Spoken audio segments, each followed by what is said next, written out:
My name is Yosef Elion. I was born in northeastern Louisiana. I grew up in a very Christian culture and at an early age became very interested in studying the Bible. Over time I became more and more passionate in studying the Bible and devoted to what I understood to be the truth.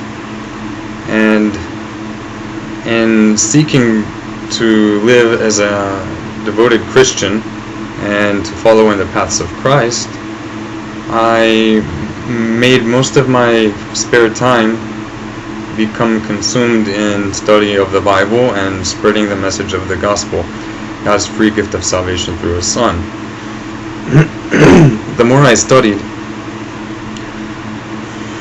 the more certain key aspects of what I believe to be the basics of salvation and our purpose for life came to be doubted in my mind. Among the many things, there were three main things that led me over time to abandon Christianity and, to the shock of most who knew me, not only abandon Christianity but become Jewish. Although this was not an issue of salvation or me thinking that I had to do so, become Jewish in order to have eternal life. The matter of being Jewish is not a salvation issue. There is a concept called the laws of Noah, which the understanding of the Torah, the law of Moses, as received by the people of Israel, regards the obligations of the nations of the world, that they do not have to become Jewish. That's a personal choice that I made. Anyway, the three main things that over time my study of the Bible and research into the original languages and discussing with pastors and other Christians are the following. One, the concept that the Almighty changed and became a man. I've put up several clips regarding that. I will clarify it soon. The second thing is the idea that the law of Moses, though it is true and still perfectly preserved for us, as is fundamental in Christian belief, I came to doubt the idea that it is no longer to be upheld as a practical guide for everyday life. And the third major thing is the idea that one's eternal life, salvation, forgiveness from sins, depends upon his conscious knowledge of and acceptance of an individual who died for his sins. The main reason why I came to doubt these things are because I don't find them based at all in the Tanakh, the Hebrew Bible, or the Old Testament as most Christians call it. I understand the reasons why most Christians believe these things to be in the Tanakh and the Old Testament, although I believe that their reason for thinking so is due to lack of study or mistranslation. Not necessarily one or the other, it could be various degrees of a combination of these two. I will just give you a few reasons for my thinking each of these three things. In trying to understand the Bible, there are many verses and passages that seem to conflict with each other.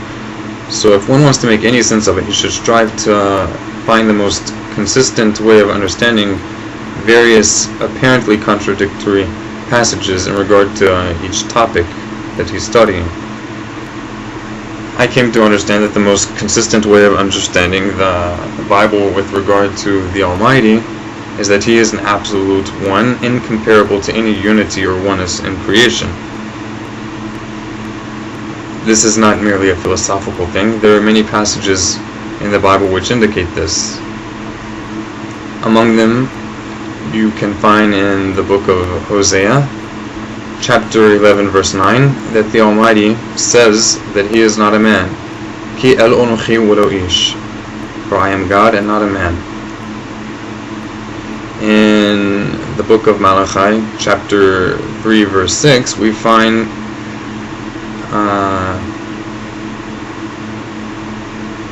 For I am the Lord, and I do not change. Therefore you sons of Jacob are not consumed.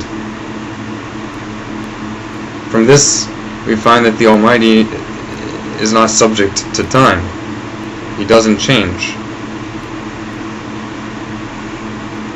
If he were to have become a man, as clearly implied in the first chapter of the book of John, the Word became flesh and dwelt among us, this would mean that he went from not being a man to being a man. That doesn't go along with the verses presented in the Tanakh and the Hebrew Bible. For more information on that, you can either check out my website, or you can look at the various clips I've uploaded on the issue. The second thing concerns the idea that the law of Moses has been fulfilled in the sense that it no longer should be upheld as a practical guide for everyday life, apart from certain basic moral obligations. That I find problematic due to various verses in the Bible. Among them, various verses in the law of Moses. I will give you a few. Leviticus chapter 3 verse 17. There it says, "It is a law forever throughout your generations in all your dwelling places." Leviticus chapter 6 verse 18. "It is a permanent law throughout all your generations." Leviticus chapter 6:22. "By an eternal ordinance it shall be entirely offered." The term eternal, everlasting commandment, perpetual commandment, all of these terms, depending on which translation you use, they're almost always translations of a key Hebrew term, which means eternal, unending. Ad ulam, or huk ulam, an everlasting statute.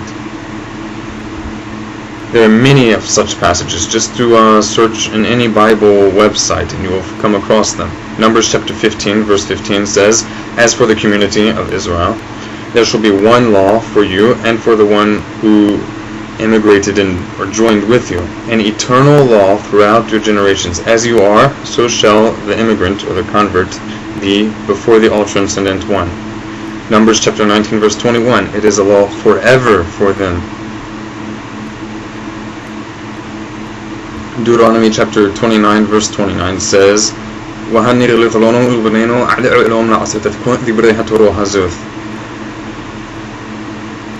"The revealed things are to us and to our sons forever, to do all the words or matters of this Torah."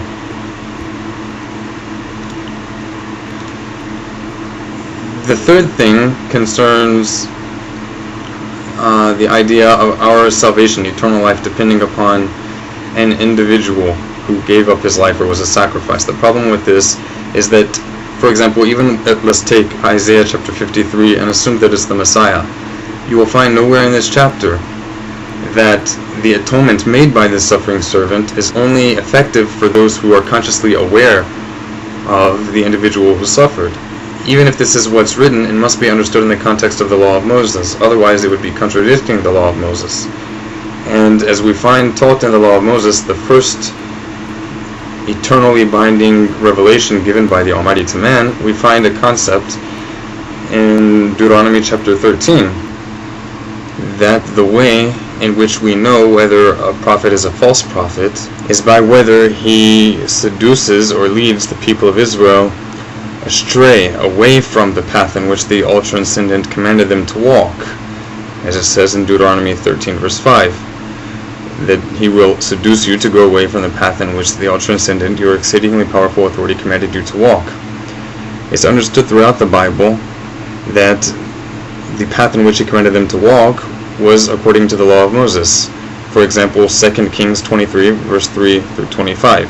To walk after the all-transcendent and to keep his commandments and his testimonies and his statutes with all the heart and with all the soul, to carry out the words of this covenant that were written in this book, according to all the law of Moses.